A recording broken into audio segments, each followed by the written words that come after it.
உதயம் சோத் நேயர்களுக்கு வணக்கம். இது நம்மோடு நேர்காணலில் பேசுவதற்காக ஓபிஎஸ் அணியின் கொள்கை பரப்பு செயலாளர் திருமிகு கவிஞர் கண்ணன்ஜி அவர்கள் நம்மோடு இணைந்திருக்கிறார். வாருங்கள் அவரோடு பேசலாம். சார் வணக்கம். வணக்கம் வணக்கம். ஓபிஎஸ் அவர்கள் நாங்க என்டிஏ கூட்டணியில தான் இருக்கிறோம் அப்படின்னு அவர் சொல்லியிருக்கிறாரு. ஆனா சரி. என்டிஏ கூட்டணி ஒண்ணும் பெரிய அளவுக்கு கண்டுகிட்ட மாதிரி தெரியல. எப்படி பாக்குறீங்க இந்த விஷயத்த? இல்ல அதற்கு அண்ணன் நயினார் நாகேந்திரன் அவர்களும் அன்பு சகோதரர் அண்ணாமலையும் ரியாக்ட் பண்ணியிருக்கிறாங்க. அண்ணாமலை ஐயா ஓபிஎஸ் அவர்களுக்கு பாரத பிரதமர் அவருக்குன்னு ஒரு முக்கியத்துவத்தை கொடுத்து வச்சிருக்கிறாரு அப்படின்னு சொல்லியிருக்கிறாரு. நயினார் நாகேந்திரன் ஒரு அறிக்கையாகவும் பேட்டியிலையுமே சொல்லியிருக்கிறாரு, அவர் கூட்டணியில தான் இருக்கிறாருன்னு சொல்லிட்டு. பழனிசாமி வகையறால தான் இருக்கிறதா வேண்டாமாங்கிறதா அவங்களுக்குள்ள ஒரு குழப்பம் இருக்கு. மற்றபடி இருக்கிறோங்கிறத அவங்க உறுதிப்படுத்திருக்கிறாங்க. ஆனா ஓபிஎஸ் அவர்கள் போய் பிஜேபியில இருக்கிறேன் அப்படின்னு சொல்றது அவங்க அவங்க பெருசா எடுத்துக்காத மாதிரி தானே தெரியுது. இல்ல அதுக்குத்தான் மாநிலத்துல இருக்கக்கூடிய முன்னாள் தலைவரும் இந்நாள் தலைவரும் ரியாக்ட் பண்ணிட்டாங்க. அவர்களுடைய நடவடிக்கை எனக்கு வருத்தத்தை அளிக்கிறதுன்னு ஐயா ஓபிஎஸ் சொன்னாரு. அப்படியெல்லாம் எந்த வருத்தமும் பட்டுக்க வேண்டாம், நாங்க முழு அங்கீகாரத்தையும் மரியாதையும் கொடுப்போங்கிறதையும் ஐயா அவர்கள்ட்டையும் சொல்லியிருக்கிறாங்க. அது நடைமுறைக்கு வரும் நம்புகிறோம் என்பதை உங்களுக்கு சொல்லுகிறேன். நத்தம் விஸ்வநாதன் போன்றவர்கள் தான் என்ன சொல்றாங்கன்னா, ஓபிஎஸ் அவர்களுக்கோ அல்லது டிடிவி தினகரனுக்கோ எந்த வகையிலுமே இடம் கொடுக்க முடியாது அப்படின்னு நம்ம சொல்லியிருக்காரு. அவருடைய கருத்தை நீங்க எப்படி பாக்குறீங்க? ஒரு நத்தம் இப்ப எல்லாம் இவங்க இந்த கிராமங்கள்ல குடிகாரம் பேச்சு விடிஞ்சா போச்சுன்னு சொல்லுவாங்க. இப்ப கிட்டத்தட்ட அந்த நிலைக்கு பழனிசாமியின் வகைராக்கள் தள்ளப்பட்டிருக்கு. மீடியால கேமராவுக்கு முன்னாடி ஒண்ணு பேசுவது, கேமராவை ஆஃப் சென்டா ஆஃப் த ரெக்கார்டு தானே அப்படின்னு கேட்டுட்டு ஒண்ணு பேசுவது, இப்படி மாறி மாறி பேசுவதை அவங்க வழக்கமாக்கி கொண்டிருக்கிறாங்க. இதே நத்த விஸ்வநாதன் தான் ஒன்று சேரவில்லை என்றால் சவுத்தே அழியாயிரும்னு எடப்பாடிட்டு போய் சண்டை போட்டவர். இப்ப அவர் பொதுவெளியில இது எல்லாமே எடப்பாடி சேரக்கூடாதுன்னு நினைக்கிறாருன்னு நினைச்சு அவரை குளிர்விக்கிறதுக்காக துதிபாடிகளில் துதி பாடல்கள். இது கூட்டணிக்கும் நல்லதல்ல, அதிமுக கட்சிக்கும் நல்லதல்ல. ஆனா அதிமுகவினுடைய முன்னாள் அமைச்சர்களா இருந்தவர்கள் எல்லாம் என்ன சொல்றாங்க அப்படின்னா, நம்ம பிஜேபி கிட்ட போயிட்டோம்னா நமக்கு நல்ல நல்ல மாற்றங்கள் கிடைக்கும், நம்ம நிறைய நல்லது நடக்கும் அப்படின்னு சொன்னவங்க இப்ப எல்லாருமே தலைமறைவா இருக்காங்க அப்படிங்கிற ஒரு விமர்சனம் இருக்கிறது. யாரு தலைமறைவா இருக்கா? அதாவது பாஜகவோட சேர்ந்து நம்ம நல்லா பயணிக்க முடியும் அப்படின்னு சொன்னவங்க இப்ப தலைமறைவா இருக்காங்க அப்படிங்கிற மாதிரி சொல்றாங்க. அத யாரு யார் அது? எஸ்பி வேலுமணி போன்றவர்கள் அவங்க எல்லாம் சொல்றாங்க. தலைமறைவில் இருக்கிறாங்க அப்படியா தோணுது உங்களுக்கு? அப்படி இல்ல. அது அதிமுகவிற்குள்ளேயே அதிமுகங்கிறது இப்ப முழுமையான கட்சியா இல்ல. அதிமுக அப்படிங்கிற கட்சி அண்ணா திராவிட முன்னேற்ற கழகத்தினுடைய சுருக்கம் தான் அதிமுக. அந்த அதிமுகவை பழனிசாமி என்ன செஞ்சு வச்சிருக்கிறாருன்னா, அபகரிப்பு திராவிட முன்னேற்ற கழகமா மாத்தி வச்சிருக்கிறார். இந்த அபகரிப்புங்கிற விஷயத்துக்கு நிறைய நான் விளக்கத்தை சொல்லியிருக்கிறேன். அதுல பாஜக கூட்டணியில இருக்கணும்னு சொல்றது ஒரு குரூப்பு, கூட்டணி வேண்டாம்னு சொல்றது ஒரு குரூப் இருந்துச்சு. அதுல கூட்டணி வேணும் அப்படின்னு விரும்பினவங்க வேலுமணி, தங்கமணி, வீரமணி, இப்படி ஒரு கொங்கு பகுதியில சார்ந்த ஒரு கோஷ்டிகள்லாம் என்ன செஞ்சுச்சுன்னா, அதிமுக கூட்டணி பாஜக இருக்கணும்னு நினைச்சாங்க. அதேத அதிமுக கூட்டணியில பாஜக இருக்கக்கூடாதுன்னு நினைச்சது ஜெயக்குமார், சி.வி. சண்முகம், கே.பி. முனுசாமி, எடப்பாடி பழனிசாமி. இன்னும் சிலர் கட்சி ஒன்றாகணும் அப்படின்னு நினைச்சவங்களும் இருந்தாங்க. இன்னும் சிலர் பழனிசாமியை புறக்கணிச்சு பழனிசாமியை ஏற்றுக்கொள்ளாதவர்களும் இருக்கிறார்கள்.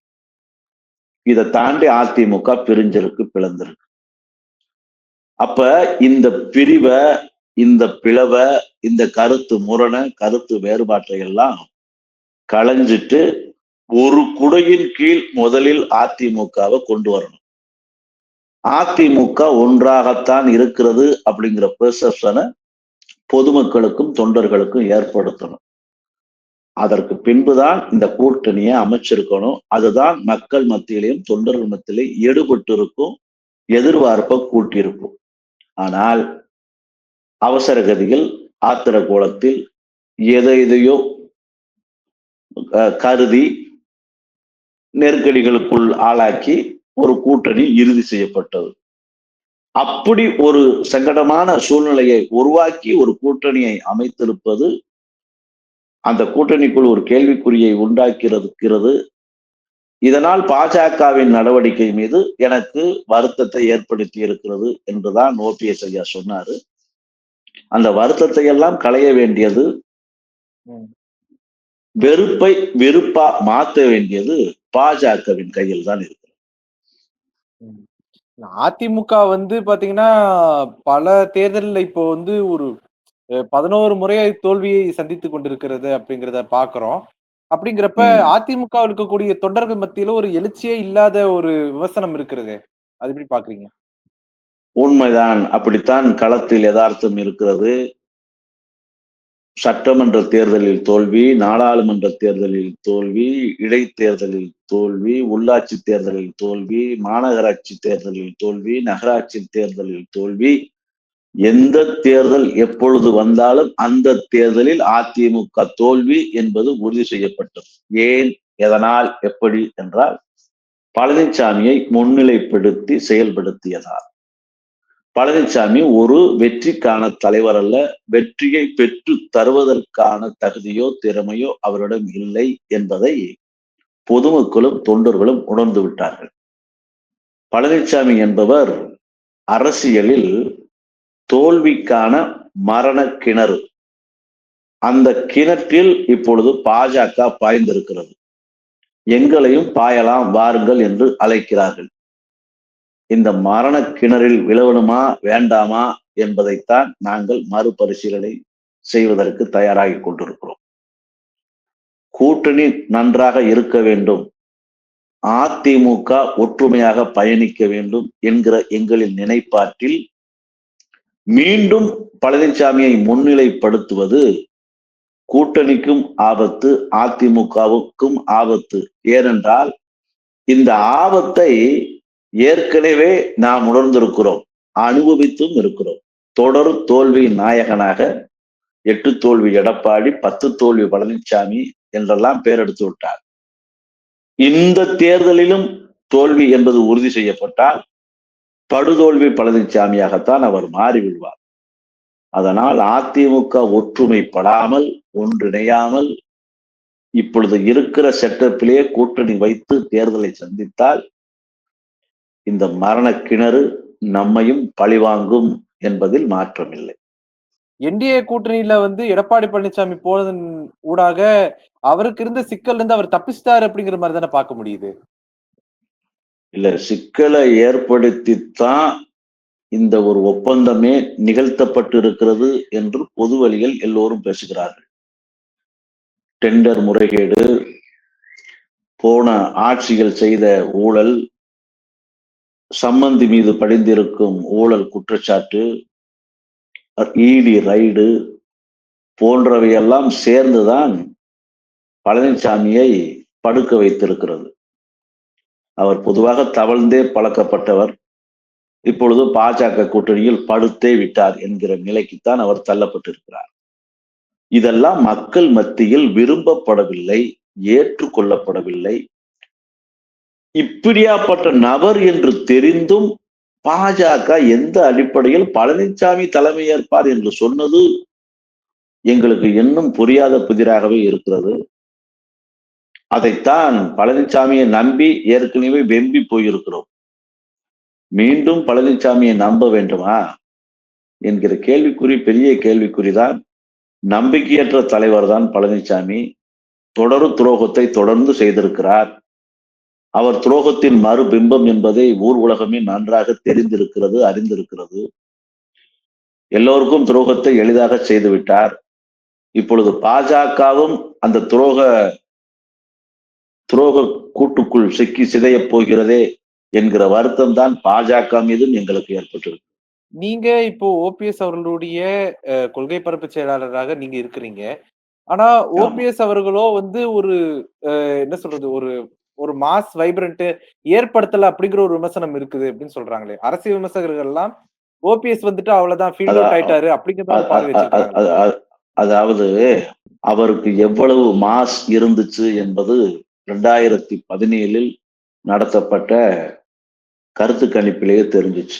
கிட்டத்தட்ட 52லிருந்து 58% மக்கள் செல்வாக்கு படைத்த மகோன்னத தலைவராக அவர் இருக்கிறார் என்று பல நிறுவனங்கள் புள்ளி விவரத்தை அள்ளி கொடுத்தன.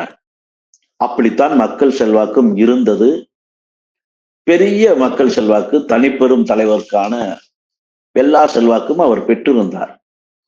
எப்பொழுது அவருடைய செல்வாக்கு சரிய துவங்கியது என்றால், தனித்துவமாக அவர் இருக்கும் போதும் இயங்கும் போதும் மாபெரும் தலைவராக எல்லோராலும் ஏற்றுக்கொள்ளப்பட்டார். மீண்டும் அதிமுகவை இணைக்கிறேன் என்கிற பெயரில் பழனிசாமியுடன் இணைந்ததை பொதுமக்களும், அதிமுக தொண்டர்களும், நடுநிலையாளர்களும், பத்திரிகையாளர்களும் ஏற்றுக்கொள்ளவில்லை. அப்பொழுது ஒரு சர்க்கிள் நமக்கு வந்தது. அதன் பிறகு பழனிசாமியை முதலமைச்சராக ஏற்றுக்கொண்டது. முதலமைச்சர் வேட்பாளராக பின்பு அறிவித்தது. இதையெல்லாம் விட அதிமுக பழனிசாமி முன்னிலைப்படுத்தி தோல்வியை பெற்ற பிறகு எதிர்க்கட்சி தலைவராகவும் ஏற்றுக்கொண்டது. இதெல்லாம் மக்கள் ஐயா ஓபிஎஸ் அவர்களைத்தான் தலைவராக, அம்மாவிற்கு பிறகு அம்மாவின் லட்சியத்தை, கனவை அதிமுகவின் தலைமையாக இருந்து புரட்சி தலைவரின் எண்ணத்தை ஈடேற்றுவார் என்று எண்ணிக்கொண்டிருந்தவர்களுக்கு பழனிசாமியை முன்னிலைப்படுத்தியதால் அவர் மீது ஏமாற்றத்தை அளித்தது. அதனால்தான் மக்கள் செல்வாக்கு குறைந்தது. ஆனாலும் கட்சி இல்லை, கொடி இல்லை, சின்னம் இல்லை, கரை வேஷ்டி கூட இல்லை என்கிற நிலைக்கு தள்ளப்பட்டாலும் ராமநாதபுரத்தில் தனியாக நின்று சுயேட்சையாக போட்டியிட்டு புது சின்னத்தில் 14 நாட்களில் 3,52,000 வாக்குகளை பெற முடிகிறது. கிட்டத்தட்ட 33, 34% வாக்குகளை தனி ஒரு நபராக அவரால் பெற முடிகிறது. அதிமுகவை 3ஆம் இடம், 4ஆம் இடத்திற்கு தள்ளி டெபாசிட்டை இழக்க வைக்க முடிகிறது என்றால் இந்த மக்கள் செல்வாக்கு இல்லாமல் அவருக்கு இவ்வளவு வாக்கு என்பது சாத்தியமில்லை. பிறகு பொதுமக்களை சந்தித்து பெரும் கூட்டத்தை கூட்டி அதிமுகவிற்கு ஒரு பெரிய ஃபைட்டை கொடுத்திருக்கலாம். அவர் என்ன கருதுகிறார் என்றால், இதை செய்வது எளிது. அதற்கான ஒரு உதாரணத்தை தான் திருச்சியில் செய்தோம். திருச்சியில் கிட்டத்தட்ட 3-5 லட்சம் தொண்டர்கள் ஒரு பொதுக்கூட்டத்திற்கே வந்தார்கள்.